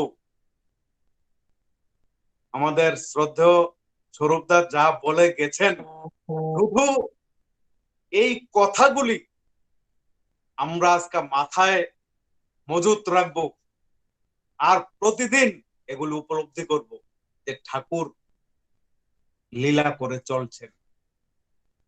ঠাকুরের বয়স 133। তিনি যে বলছেন 10,000 বছর আর অবতারের দরকার নেই, এই 10,000 বছরই তিনি থাকবেন। আর তার জীবন্ত রূপের সঙ্গে গিয়ে তাকে উপলব্ধি করতে হবে, তার কাছেই যেতে হবে। কোনো জীবনে কোনো খটকা লাগলে তার সঙ্গেই পরামর্শ করতে হবে। তাকে জানতে হলে তার আলোতেই তাকে জানতে হবে। বাবাদা যে বললেন, সূর্যকে দেখতে হলে সূর্যেরই আলোর প্রয়োজন, সূর্যের আলো ছাড়া সূর্যকে দেখা যায় না। আর ঠাকুরকে বুঝতে গেলে ঠাকুরকে দিয়েই বুঝতে হবে। আর তিনি এই জন্যই জীবন্ত বিদ্যমান, তিনি জীবন্ত হয়ে আছেন। তিনি আচার্যদেব বলেন, বাবাই দাদা বলেন, অবিন দাদা বলেন, যাই বলেন, তিনি ঠাকুর। ওনাকে দিয়েই ওনাকে উপলব্ধি করতে হবে, ওনাকে দিয়েই ওনাকে বুঝতে হবে। কি শুনলাম আজকে, মানে সত্যি মন প্রাণ জীবনের একটা দরজা খুলে গেল, আমাদের সকলের জীবনের একটা দরজা খুলে গেল। আমি শ্রদ্ধেয় স্বরূপদার সর্বাঙ্গীন মঙ্গল কামনা করি। এই ডেডিকেটেড ওয়ার্কার মিনিমাম সপ্তাহে একদিন এই গাড়ি নিয়ে দেওঘর চলে যায়, মিনিমাম সপ্তাহে একদিন, আর তো বন্ধ পেলেই এই গাড়ি করে কলকাতা থেকে দেওঘর চলে যায়। ডেঞ্জার। ঠাকুর ছাড়া যিনি কিছুই বুঝেন না, ঠাকুরই ওনার সব। জীবনের বিভিন্ন সময়ে বিভিন্ন ভাবে তিনি মানে পর্যুদস্ত হয়েছিলেন। আশ্চর্যজনক ভাবে ঠাকুর ওনাকে কিভাবে আমি এখন এত বিস্তারিত বলছি না, আমি ওনার কাছ থেকে শুনেছি কত ঘটনা, ঠাকুরকে তিনি কিভাবে উপলব্ধি করতে পেরেছেন, আর ঠাকুরের দয়ায় তিনি কিভাবে বেঁচে আছেন। আমাদের প্রত্যেকেরই তার দয়ায় আমরা বেঁচে আছি, আর তার এই জীবন্ত লীলা আমরা উপলব্ধি করতে পারছি। আমি আজকে আর বিশেষ কিছু বলছি না, আমি শুধু কয়েকটা কথা বলতে চাই। এটা আমার ব্যক্তিগত উপলব্ধির, ব্যক্তিগত অনুধাবনের, ব্যক্তিগত মানে বোধ থেকে আমার যা বোধ মনে হচ্ছে আমি বলছি। যে এই যে কিছু কয়েকদিন পরেই আমাদের দুর্গাপূজা হবে, সমস্ত গুরু ভাইয়েরা আজকে যারা উপস্থিত আছেন, তাদের সঙ্গে যাদের পরিচয় আছে, অর্থাৎ এই রাজ্যের সমস্ত গুরু ভাইদের কাছে আমি বিনম্র ভাবে অনুরোধ করছি, কেউ এই আচার্যদেব যেভাবে বলেছেন এর বাইরে কিছু করতে যাবেন না। যে ইচ্ছা মতো গিয়ে রাত্রেবেলা পুজো দেখলাম, বাইরে গিয়া হোটেল রেস্টুরেন্টে খেয়ে আসলাম, এগুলি কিছুতেই করবেন না। প্রতিদিন সকালবেলা সৎসঙ্গ হবে, আর প্রত্যেকের বাড়িতেই টিভি আছে, টিভি চালিয়ে রাখবেন, ভালো ভালো রান্না করবেন, ঠাকুরকে নিয়ে ঠাকুরের প্রসঙ্গ করে পরিবারের সবাই একসঙ্গে হয়ে আনন্দ করবেন, সারাটা দিন আনন্দ করে কাটিয়ে দেবেন। রাত্র অন্যান্য দিন রাত 10টায় আমরা ঘুমিয়ে পড়ি, প্রয়োজনে রাত্র 12টা পর্যন্ত ঠাকুরকে নিয়ে গল্প করবেন, প্রয়োজনে যদি ভালো লাগে হিন্দি গান গেয়ে ঘরে সবাই মিলে নাচবেন। কিন্তু তবু এই পরিস্থিতিতে কেউ বেরোবেন না এই পুজো দেখার জন্য। এই টিভির মধ্যেই রাজ্যের সমস্ত পুজোগুলি আমরা দেখতে পাবো, যেটা আমরা বাস্তবভাবে গিয়েও দেখতে পারি না, কিন্তু টিভিতে আমরা ক্লিনলি আমরা দেখতে পারবো। তাহলে আচার্যদেব খুশি হবেন, আমরা সুস্থ থাকবো। তিনি যে বলেছেন আপনারা প্রস্তুত থাকুন, সামনে আমাদের করতে হবে। আমরা বুঝে নিতে পারি সামনে আমাদের বিরাট কাজ আসছে, বিরাট কাজ আসছে। ঠাকুর বলেছেন আমরা প্রস্তুত থাকার জন্য। আমাদের আর প্রস্তুতি কি? আমাদের প্রস্তুতি কি? আমরা শুধু বুঝি আমার দেহটা সুস্থ থাকাই আমাদের প্রস্তুতি। এইবার তিনি বলবেন আমাকে কি করব, আমরা যেন কেউ অসুস্থ হয়ে না পড়ি, সবাই যেন সুস্থ থাকি, আনন্দে থাকি। এই পুজোর কয়দিন আমরা ঘরে থাকবো, ভালো ভালো খাবো, ঠাকুরকে নিয়ে মশগুল হয়ে চলবো। যদি একঘেয়ামি লাগে হিন্দি গান শুনবো, সিনেমা দেখবো, তবু আমরা ঘরের বাড়ির চত্বরের বাইরে সহজে আমরা যাব না। বিনা প্রয়োজনে আমরা যাব না, শুধু পুজো দেখার নামে বাড়িতে সংক্রমণ নিয়ে আসবো না, অসুস্থ করব না পরিবারটাকে, নিজেও অসুস্থ হব না। আমরা তাকে নিয়েই মশগুল থাকবো। আজকে যেই প্রসঙ্গ শুনেছি আমরা আমাদের শ্রদ্ধেয় স্বরূপদার কাছ থেকে, আমরা ভাবতে পারি যে ঠাকুরের বয়স 133, তিনি লীলা করে চলছেন, তিনি লীলা করে চলছেন। আমরা ভাবি গোবিন্দাদার বয়স 133, তিনি লীলা করে চলছেন, তিনি শ্রী শ্রী ঠাকুর। এটাই আমাদের পরম সৌভাগ্য, পরম সৌভাগ্য। আমরা তার জন্য প্রস্তুত হব। তিনি বলে দিয়েছেন আমাদের কিছু করতে হবে, সামনে আমাদের অনেক কিছু করতে হবে। কি করতে হবে? এটা মহা আনন্দের একটা বার্তা, মহা আনন্দের একটা বার্তা। তিনি বলেছেন সামনে আমাদের অনেক কাজ আছে, কাজ করতে হবে। তাই যে সস্তৈনিক প্রথম বিধান, এই শরীরটাকে ইষ্ট পূজার যন্ত্র বিবেচনা করে সহনপটু করে তোলা।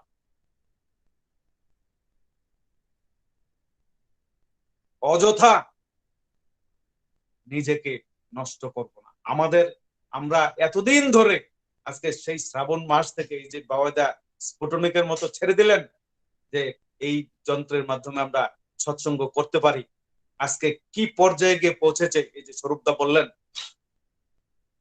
আমরা ঠাকুরকে নিয়ে কি রকম আনন্দে মাতোহারা হয়েছি। এই দুর্গাপূজা আবার কি, কতটুকু আনন্দ টিভি চালালে আমরা দেখতে পারি। ঠাকুরকে নিয়েই আমরা থাকবো সবার কাছে। এটা আমি আমার অনুভূতির কথা বলছি, আমার অনুধাবনের কথা বলছি, আমার বোধের কথা বলছি। আমি সবাই সুস্থ থাকেন, ভালো থাকেন। আবার সুদিন আসবে, আর তিনি দয়া করে আমাদেরকে বলে রেখেছেন আমাদের অনেক কিছু করার আছে, আমরা যেন প্রস্তুত থাকি। আমরা নিজেকে সব সময় প্রস্তুত রাখবো এবং প্রস্তুত বলে মনে রাখবো, মনে করবো। কোন ব্যতিক্রমী চলন আমরা চলবো না, সঠিকভাবে আমরা চলবো। সবাই ভালো থাকেন। এই আসন্ন পূজা উৎসবে আমরা দেওঘরেই থাকি, আমপুরা থেকে 250-300 গুরু ভাই একসঙ্গে যেতাম, আর বাবা দাদা সবাইকে নিয়ে একটা দুর্গা পূজার মণ্ডপ তৈরি করতেন। সবাই হই হই নাচ গান আনন্দ হতো, আমরা গিয়ে ভলান্টিয়ারি কাজ করতাম, কি না আনন্দ ছিলাম। এইটা অনুধাবন করে এইবার বাড়িতে বসে বসে আনন্দ করব, সবাই এইটাকে নিয়েই আনন্দ করব। সবাই ভালো থাকবেন। আর আমাদের খোয়াই যে 4তলা মন্দিরের আশীর্বাদ করেছেন আচার্যদেব পরম পূজ্যপাদ শ্রী শ্রী দাদা, এই যে ত্রিপুরার বুকে, এটা একটা ঐতিহাসিক মন্দির। এখনো গিয়ে দেখলে এই যে 2টা ছাদ হয়েছে, দেখলেই প্রাণ জুড়ে যায়। আমি সবার কাছে বিনম্র অনুরোধ করছি, সবাই এইটাতে সহযোগিতা করবেন, যেন তিনি এই যে আচার্যদেব পরম পূজ্যপাদ শ্রী শ্রী দাদা ঠাকুর বলেছেন, পরম পূজ্যপাদ শ্রী শ্রী বাবা দাদা অর্থাৎ ঠাকুর যেন পূজনীয় মাকে নিয়ে এসে এটা উদ্বোধন করেন। অতি সত্বর যেন আমরা করতে পারি। এই পরিস্থিতি যখন শেষ হয়ে যায়, খুব তাড়াতাড়ি যেন আমরা এই কাজটা করতে পারি, আর তিনি এসে এটা উদ্বোধন করে দিয়ে যাবেন। এই দিনটার অপেক্ষায় আমরা থাকবো। সবাইকে জয়গুরু জানিয়ে আমি এখানে শেষ করছি। আর স্বরূপদা মাঝে মধ্যে আমাদের মাঝে আসবেন, এই প্রার্থনা রেখে রাখি স্বরূপদার কাছে। আর সবাই ভালো থাকবেন। জয় গুরু। জয় গুরু।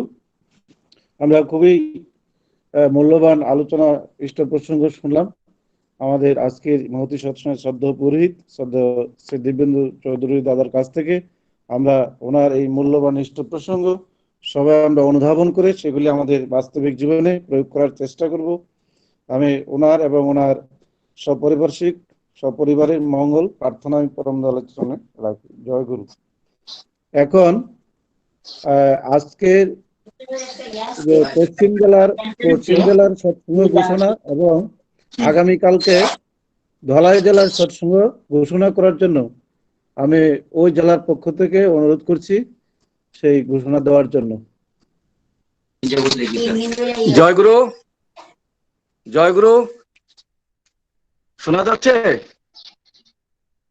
শোনা যাচ্ছে? হ্যালো, শোনা যাচ্ছে? আগে শোনা যাচ্ছে? জয় গুরু। শোনা যাচ্ছে? আজকে আজকে মানে সত্যি স্বর্গীয় একটা পরিবেশ হয়েছে। আমরা খুব আনন্দিত। আমরা সারাদিন ব্যাপী আনন্দে থাকবো। বিকালবেলা আমাদের পশ্চিম জেলা যে আমাদের জেলাভিত্তিক এটা পড়েছে, আগরতলা শহরটাকে আমরা ছটা ভাগে ভাগ করেছি। 19টা আমাদের মন্দির আছে। তো এই হাপানিয়া, শেখেরকোট আর মহেশকোলা একটা পার্ট, আর জগন্নাথনগর, আড়ালিয়া আর প্রতাপগড় একটা ভাগ। সেই অঞ্চলে আজকে সৎসঙ্গ আমাদের শ্রদ্ধেয় মনোময় ঘোষদা আর পরিচালনায় এই সৎসঙ্গ হবে। আর আজকে শ্রদ্ধেয় স্বরূপদা যেটা বললেন এটা সত্যি, ঠাকুর লীলা করছেন। ঠাকুরের বয়স 133। সত্যি মা বলছিলেন যে ডাক্তাররা ভগবান, পঞ্চুকে বলছিল ডাক্তারে যেভাবে বলে তোমরা শুনবে। সত্যি যে ডাক্তার যে কথা বলে গেছেন, দিব্যেন্দু দাদাও যে কথা বলছেন পার্টনার, যে ওনার কিভাবে ভালো করে দিয়েছেন, আসলে ঠিক এরকম। ওই যে God and the doctor we alike adore, but only when in danger, not before. The danger of our both are alike requited. God is forgotten and doctor slighted. ভগবান এবং ঈশ্বরকে আমরা সমানভাবে ভালোবাসি এবং শ্রদ্ধা করি, একমাত্র বিপদে বললে, তার আগে নয়। বিপদ অতিক্রম হয়ে গেলে আমরা ভগবানকেও ভুলে যাই আর ডাক্তারকে পাত্তা দেই না। এই যে তিনি কত ডাক্তার হিসেবে যে কথাগুলি বলেছেন, তার অনুভূতি, ওই যে হুঁড়িভূতিও শিখিয়েছেন ওনাকে বাবা। ঠাকুর বলছেন ঠাকুর হুঁড়িভূতি ভালো না এলিভূতি ভালো। তখন ঠাকুর বলছেন আমি হুঁড়িভূতি বললে এলিভূতি বুঝি না, আমি বুঝি কিউরিওপ্যাথি। এই যে কিউরিওপ্যাথি মানুষ ডাক্তাররা বানাচ্ছেন, আমি সত্যি শ্রদ্ধা জানাই শ্রদ্ধা স্বরূপদাকে। আপনার মাঝে মাঝে আসবেন আমাদের এখানে, আমরা সমৃদ্ধ হব। আজকে পশ্চিম জেলা আপনারা সবাই এখানে সত্যি আনন্দদায়ক সৎসঙ্গ হবে। 7টার সময় শুরু হবে, আপনারা যোগদান করবেন। জয় গুরু, বন্দে পুরুষোত্তম। পার্টনার জয় গুরু। জয় গুরু। ওই সুজিত দা, আগে দাদা বলুন দাদা। আপনি ওই সৎসঙ্গটার ঘোষণা দিয়ে দেন 11টার সময়। আচ্ছা, আমাদের এই মলয় তপাদা আছেন গয়েশপুর নদিয়া জেলার, উনি মেসেজ বক্সে একটা লিংক শেয়ার করেছেন। এই সৎসঙ্গটা হচ্ছে আজকে 11টার সময়। আর আমিও এটা বিভিন্ন জায়গায় শেয়ার করেছি, আপনারা সকলে উপস্থিত থাকবেন এই সৎসঙ্গে। আজকে যিনি প্রধান বক্তা হিসাবে আজকে ইষ্ট প্রসঙ্গ করবেন, ওনার খুব একজন বয়োজ্যেষ্ঠ ব্যক্তি। উনি ঠাকুরের সঙ্গে সঙ্গ করা একজন খুব অভিজ্ঞ সহপ্রতিনিধি কর্মী। ওনার বয়স 97 বছর। তো উনি আজকে ইষ্ট প্রসঙ্গ করবেন, এটা খুব সৌভাগ্যের ব্যাপার। আমরা ওনার কাছ থেকে শুনবো, তাই সকলেই সৎসঙ্গে যোগদান করবেন। লিংক দেওয়া আছে। জয় গুরু। হবে কোন জায়গায়? পুরুষোত্তম, এটা গয়েশপুর নদিয়া জেলা থেকে। জয় গুরু। জয় গুরু দাদা। জয় গুরু।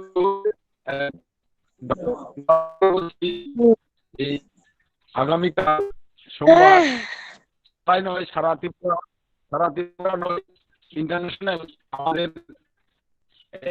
বাইরেও আমরা এই সৎসঙ্গ করি। আমরা সবাই এই আগামীকালকে সৎসঙ্গে উপস্থিত থাকবো। আমরা নিজের ধন্য ঠাকুরকে নিয়ে সৎসঙ্গ থাকবো। আপনাদের সবাই নিমন্ত্রণ। জয় গুরু। জয় গুরু। এখন আজকের এই মহতী সৎসঙ্গের জয়রাধি কীর্তন হবে। আর এই জয়রাধি কীর্তন করবেন ধলাবিল সৎসঙ্গ কেন্দ্রের অন্তর্গত 1 নম্বর উপজেলা কেন্দ্র থেকে ঠাকুরের সহপ্রতিনিধিক সদস্যী পরিমল দেবনাথ মহোদয়, আমি ওনাকে অনুরোধ করছি জয়রাধে কীর্তন পরিবেশন করার জন্য।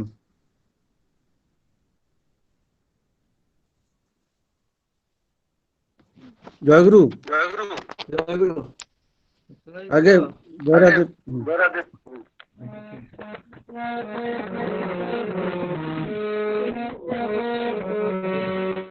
জয় রাধে রাধে কৃষ্ণ কৃষ্ণ গোবিন্দ গোবিন্দ হরে। জয় রাধে রাধে কৃষ্ণ কৃষ্ণ গোবিন্দ গোবিন্দ হরে। রাধে গোবিন্দ গোবিন্দ গোবিন্দ গোবিন্দ গোবিন্দ বলে সোনা না করে। জয় রাধে রাধে কৃষ্ণ কৃষ্ণ গোবিন্দ গোবিন্দ হরে। সাগরে মন কপট না তুলি গোবিন্দ হরে।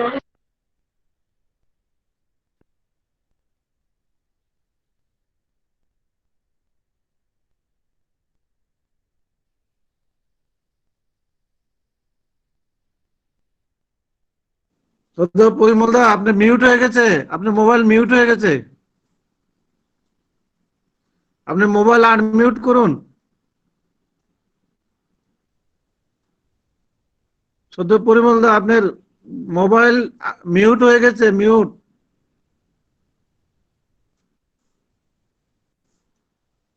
মোবাইলের মাইক্রোফোনটা অন করুন।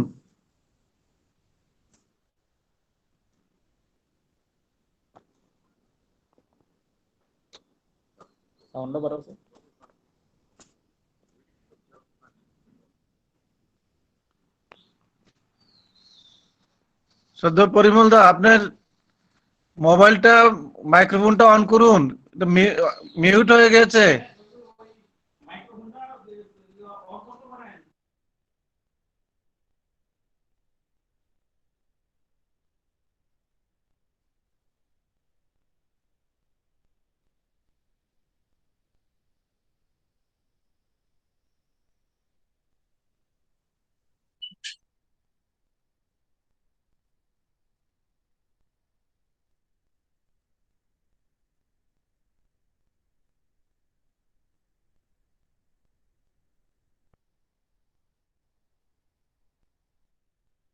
জয়গুরু দাদা, ওনার ফোন নাম্বারে যদি কেউ ফোন করে তাহলে বলে দিলে ভালো হয়। ফোন করা হচ্ছে।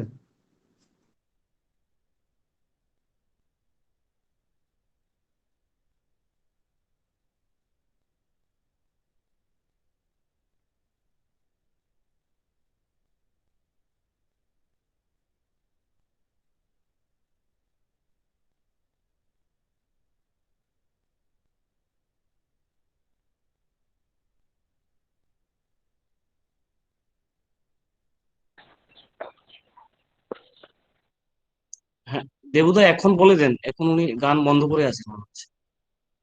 এখন বলেন দাদা।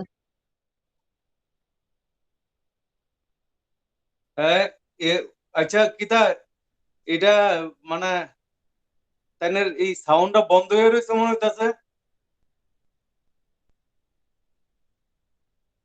হ্যাঁ দাদা, উনি মিউট করে ফেলেছে।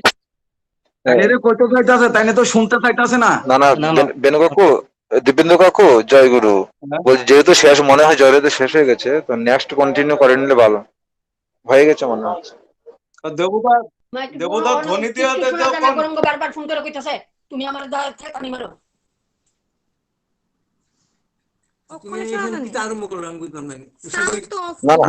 না না, জয়রাধে তো হয়ে গেছে, দরকার নাই। আমার মনে হচ্ছে বেনু কাকু যদি অনুমতি দেয়, শুনি বা না শুনি, জয়রাধে তো হয়ে গেল, তো এটা এখন আমার মনে হচ্ছে বেনু কাকু যা বলবে।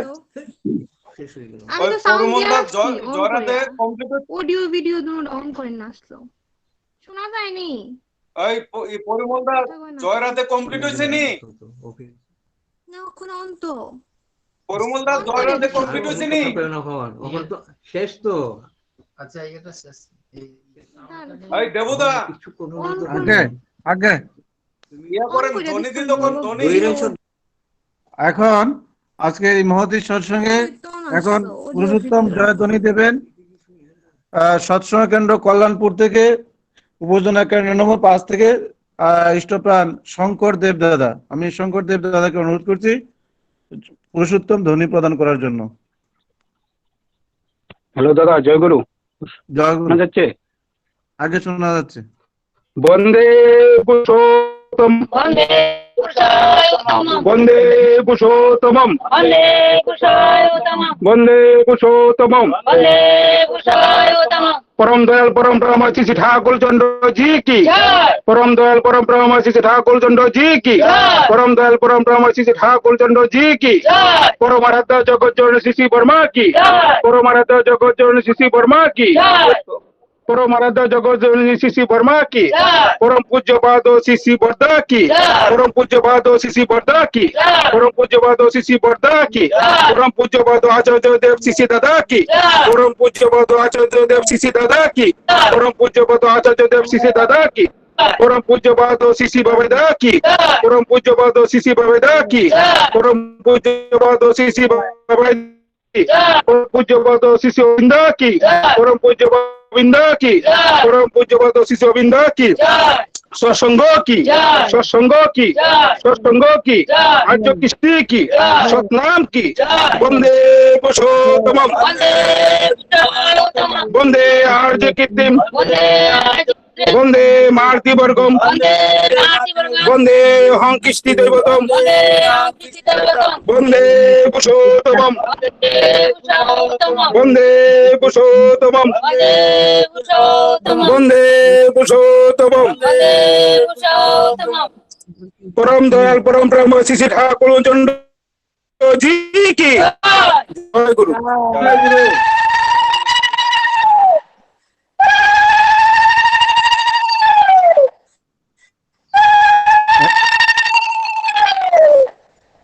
জয়গুরু। এখন জয়গুরু প্রণাম হবে, তারপর আজকের সৎসঙ্গের যিনি পুরোহিত উনি আজকের সৎসঙ্গের সমাপ্তি ঘোষণা করবেন প্রণামের পর। জয়গুরু।